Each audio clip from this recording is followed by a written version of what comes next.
Have you ever heard all the medical terminology related to labor, words such as active labor, second stage of labor, transitional labor, and you're wondering, what does it really mean for me? Well, in this video series, we're gonna go together through every different part of labor. We're gonna see what happens, why it happens, and what you can do to better cope with each stage. My name is Ilenia and I'm a midwife with a passion for education and empowerment during pregnancy, birth and postpartum journey. Let's go into the video now.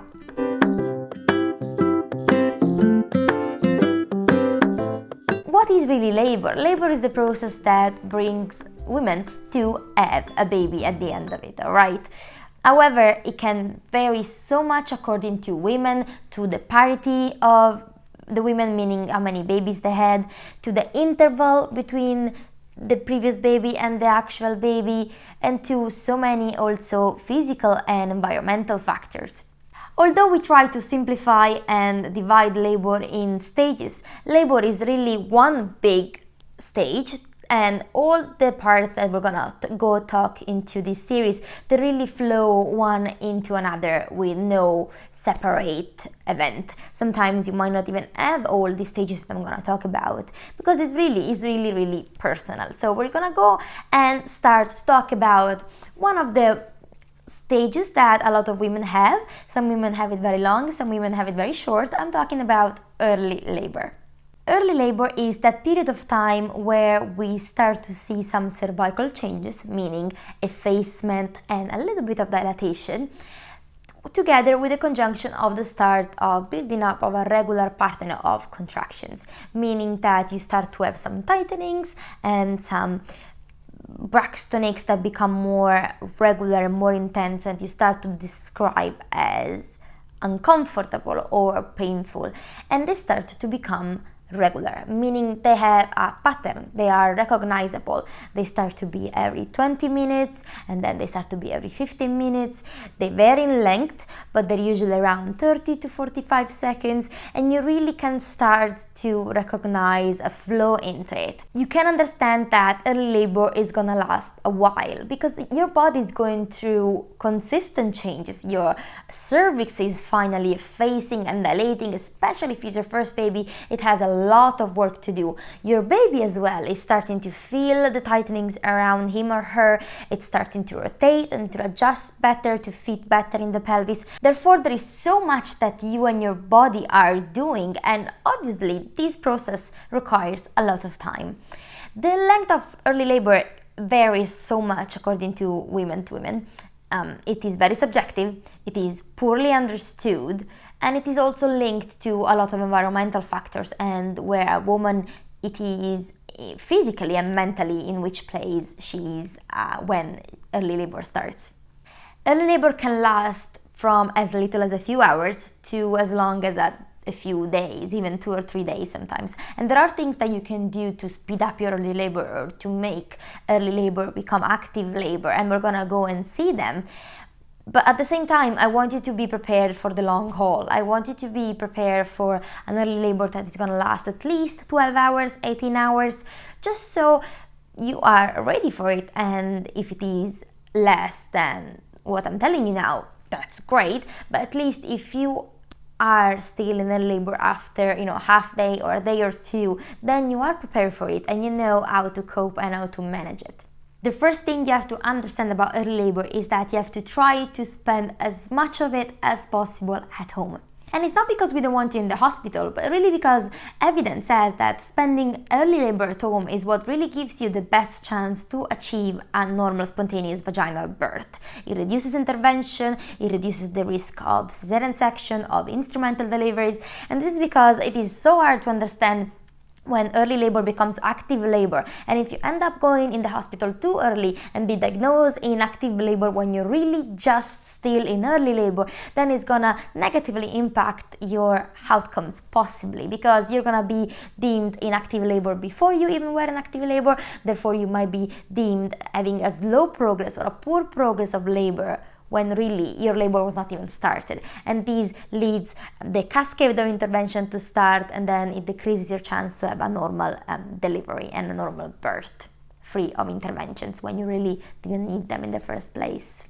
The main tip that I'm gonna give you to cope with early labor at home is to actually ignore it. Pretend like you're not having tightenings. So try to do all the activities that keep you busy. Go for a walk, finish to prepare your labor bag, read, watch TV, talk to your partner, talk to friends and family, but don't talk about what's happening and what are you feeling. Just try to distract yourself from the cramping that you're starting to feel in the uterus. You really want to put it away of your mind as much as you can.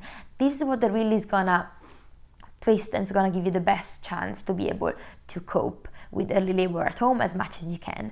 The second tip that you can do, you need to try, is to actually sleep. Especially at the beginning of early labor, you want to try to ignore it and rest.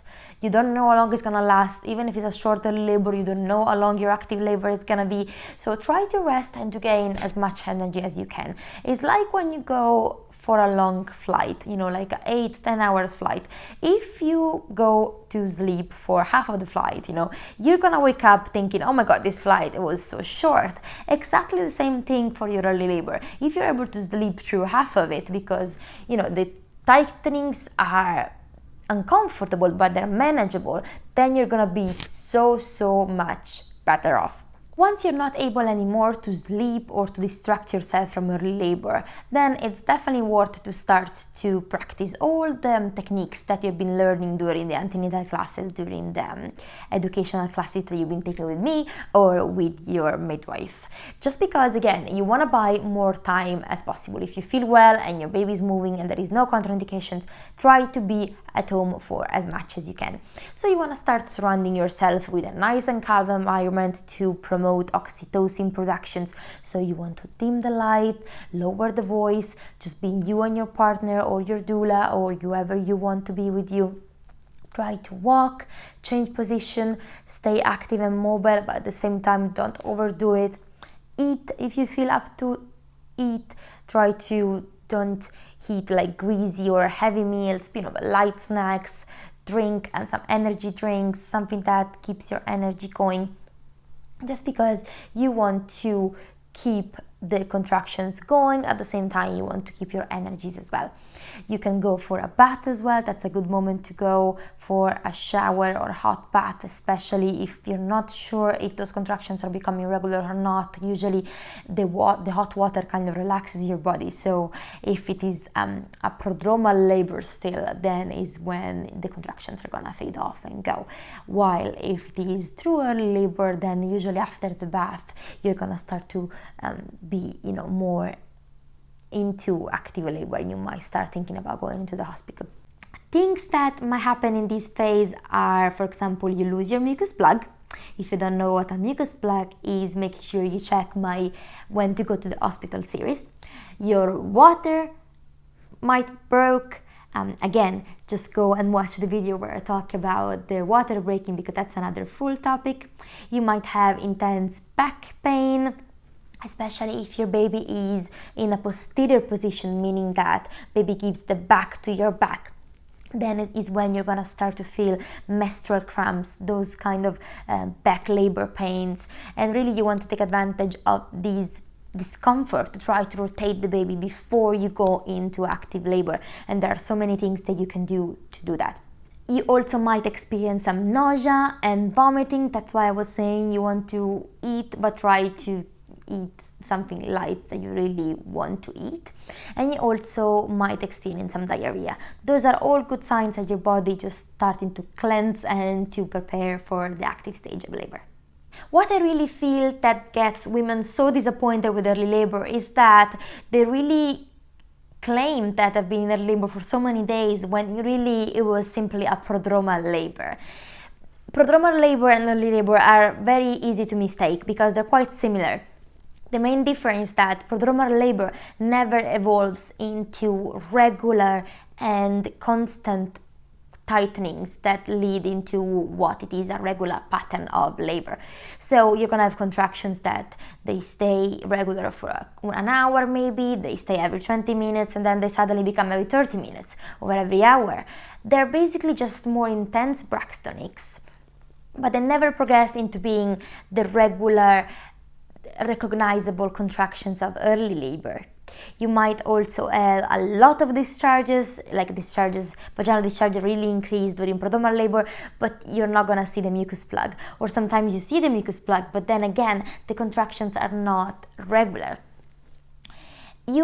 Again, like early labor, you want to ignore prodromal labor. Sometimes it's also referred as false labor, but I don't like to use this term because I believe that you feel uncomfortable during this period of time. And it's not that you're not laboring at all. It's not a false labor. Your body is still trying to put itself into labor.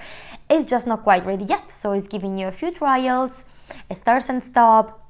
Maybe there is something still not quite ready. So prodromal labor is really, really annoying, and it can last a few days, but it has a meaning, where it is not very clear what it is still, but it's definitely gonna transform and evolve into early labor eventually. It might give you some false alarm, so it might look like labor is actually starting, but then prodromal labor kind of stops, and then you don't feel anything for a few days, and then it starts again. It will eventually become early labor, so don't give up. And again, like I was saying, for early labor, definitely ignore prodromal labor. Maybe try time 3 or 4 contractions, and then if they're not regular, leave them be and don't pay attention to it anymore until they really catch your attentions again and they're becoming more regular and intense.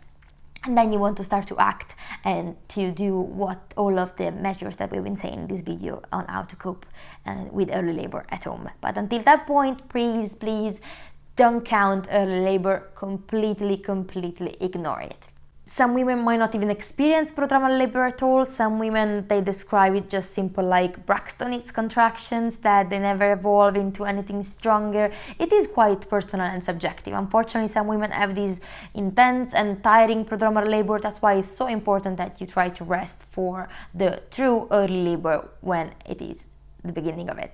It's all for this video, mamas. Make sure to subscribe to the channel, like the video, and press the bell so you don't miss the future videos of this series. In the next video, we're gonna go and see together the active stage of labor, and I can't wait to see you there. Bye bye!